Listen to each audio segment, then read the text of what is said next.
with all of this law of attraction, manifesting talk, right? We in this program, we go deep into it. It's not a wide amount of information. We go deep into these concepts. And going deep can then sometimes feel like, oh, wow, like you got to get it just right. And so what I want to remind you guys of today, in the middle of the conversations of law of attraction and manifestation and future casting and rewriting and rewiring and receiving mode and allowing mode, that we can also simplify it. We can also just remember that really it's this one thing. It's remembering that in this very moment right now, our brain can focus and help us feel a little bit better right now. Right now, it's all about the energy in this moment. And it's this beautiful gift we have. Our brains are this incredible tool for focusing. Our brains by itself they're not fantastic for sifting through details and pro and conning and making decisions and figuring stuff out, because our brain is a collection of chemicals that have been taught and programmed from our past. So there's only so much data that our actual brains have.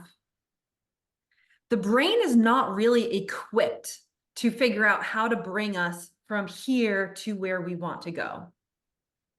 And so the key of all of this is realizing that our brain, the powerful function of our brain, is in focusing our thoughts and is in focusing on what would feel better in this moment. It can feel like we use our brains to make big decisions because we just assume that our brains are the ones thinking of the ideas. But what is happening is when we are in a low vibration, we are only able to receive low vibration thoughts. And when we wiggle our way up and feel better and better and better, every time we wiggle our way up, whether it's 5% or 20%, whether it's day 1 or day 20, as soon as we feel a little bit better, we are now a vibrational match to an improved thought. And all of our ideas, the inspirations, the thoughts that we are getting to manifest we're receiving them from the universe. We're receiving them from the collective. We are receiving these ideas. And so it's kind of nice that with doing law of attraction manifesting, we're off the hook. We are absolutely off the hook for being smart. This is my favorite part. I grew up in an area where I went to one of the best high schools in Massachusetts, full of engineers. You know, I grew up outside of Boston. That's where all the engineers from around the world go to build the companies that start at Harvard and MIT. So you got a lot of these people, really smart people. And so I grew up in an area where like you were expected to be smart. And I was just like, I don't know, I skipped school. I didn't give a shit. And I was like, I'm not one of them. And I just always had this idea, this limiting belief that, man, in order to like really do something, I have to think of something. And I said for years, like, I'm not that clever. Like, what am I going to think of the next Twitter? That's not me. I'm not thinking of the next Twitter. And so for a long time before I embraced law of attraction stuff, I really thought that I was kind of shit out of luck because I wasn't that clever.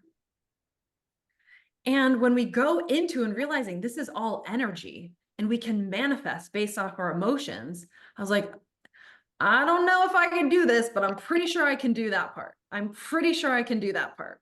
I can play this energy game. I don't know how quickly I'm going to get good at it, but I think I can play this energy game.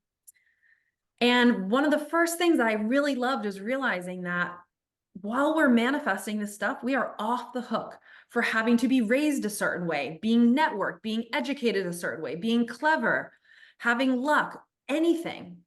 We're off all of that. We're off the hook. It's just us and our energy. And that those brilliant ideas, knowing exactly what to do, exactly what to say, exactly who to contact, exactly which thing to do on the to-do list is inspiration from having a high energy.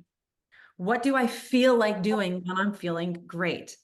When I'm in the energy, when I'm in an energy and I'm feeling a way that feels so good, I wouldn't mind feeling it for the rest of my life. We trust ourselves there. Whatever we feel like doing and don't feel like doing in that high energy is the pathway, is the pathway. And so at any given moment, we can think about what we were doing last year for years, or but really all we have is this moment. And the question we can ask ourselves is, in this moment, how could I feel better? In this moment, how could I look at something a little bit differently? In this moment, how could I change the narrative a tiny little bit to help me feel a little bit better? A little bit better, a little bit better, a little bit better. And so we can kind of simplify all of this and, okay, really just where am I right now? And in any given moment, you can ask yourself, what's on my mind? This would be step one. And you might be like, I don't know what's on my mind. So then you imagine you're at the coffee shop with a friend and your friend says, hey, what's going on with you? Whatever you would blab out effortlessly, that is what is on your mind. Whatever you would blab out effortlessly is, if it's not positive, is your jail cell. So whatever comes off the tongue easily, your explanations of why you're feeling this way, why you're in this situation, that is the narrative.